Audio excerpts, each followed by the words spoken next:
मित्रों, राजा हरिश्चंद्र को कौन नहीं जानता। राजा हरिश्चंद्र सत्यवादी होने के नाम से जाने जाते हैं। ये सत्य है कि राजा हरिश्चंद्र बहुत बड़े दानी थे। उनके दान देने में बहुत ही खास बात होती थी। जब राजा हरिश्चंद्र दान देते थे तो अपनी नजरें नीचे झुका लिया करते थे। ऐसा देखकर सभी लोग कहते, यह कैसे राजा हैं, दान भी देते हैं और देने में इन्हें शर्म भी आती है, अपनी नजरें नीचे झुका लेते हैं। कुछ समय बाद यह बात तुलसीदास जी के पास पहुंची। उन्होंने राजा के लिए 4 पंक्तियां लिखी और राजा के पास भेजवाई। तुलसीदास जी ने पंक्तियों में लिखा था, ऐसी देनी देन जो कित सीखे हो सेन, ज्यों ज्यों कर ऊंचौ करऊ, त्यों त्यों नीचे नैन, त्यों त्यों नीचे नैन। अर्थात आप कैसे राजा हैं? राजा, तुमने ऐसा दान देना कहाँ से सीखा है? मैंने सुना है जैसे तुम्हारे हाथ दान देने के लिए ऊपर उठते हैं, वैसे वैसे तुम्हारी आंखें, तुम्हारी नजरें नीचे क्यों झुक जाती हैं?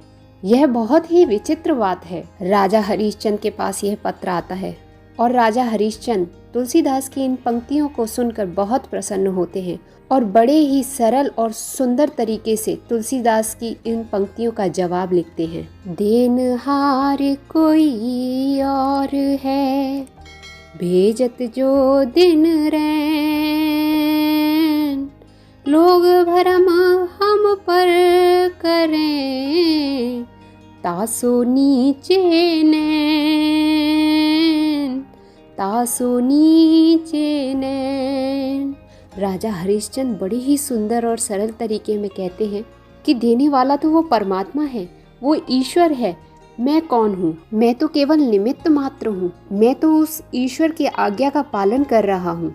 वही ईश्वर है जो दिन रात भेज रहा है और लोग समझते हैं कि मैं दे रहा हूँ, इसलिए मुझे शर्म आ जाती है और मेरी नजरें इस बात से नीचे झुक जाती हैं। तो करने वाला मैं नहीं, वो एकमात्र ईश्वर है, वो मालिक है। इसलिए जब मेरा नाम होता है कि मैं कर रहा हूँ तो ये सुनकर मेरी नजरें झुक जाती हैं। किंतु एक राजा का कर्म है अपनी प्रजा को दान देना। मैं बस वही कर रहा हूँ। देने वाला वही परमात्मा है, वही ईश्वर है। तो मित्रों, राजा हरिश्चंद्र की इस कहानी से हमें यह सीख मिलती है, जो कुछ है ईश्वर है, परमात्मा है। उस ईश्वर की मर्जी के बगैर एक पत्ता भी नहीं हिलता इस दुनिया में।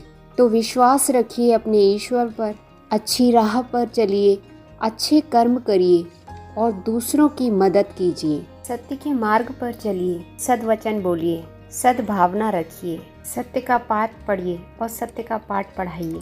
सत्य में ही सफलता है। सत्य कड़वा हो सकता है किंतु गलत नहीं। सत्य को झुठलाया नहीं जा सकता। सत्य की सदैव विजय होती है। इसलिए सद्विचार रखिए, सत्य को फैलाइए। मित्रों, इस कहानी से आपको छोटी सी भी कोई सीख मिलती है तो इस कहानी को लाइक करें और ज़्यादा से ज़्यादा अपने फ्रेंड सर्कल में शेयर करें।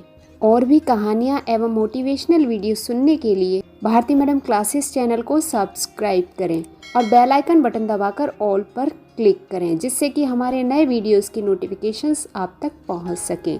मित्रों, सभी कहानियाँ एवं मोटिवेशनल वीडियो देखने के लिए नीचे ये दिए गए डिस्क्रिप्शन बॉक्स के लिंक पर क्लिक करें। मित्रों, कहानी आपको कैसी लगी कमेंट बॉक्स में कमेंट करके ज़रूर बताएं। मित्रों, कहानी सुनने के लिए बहुत बहुत धन्यवाद। फिर मिलते हैं एक नई कहानी के साथ।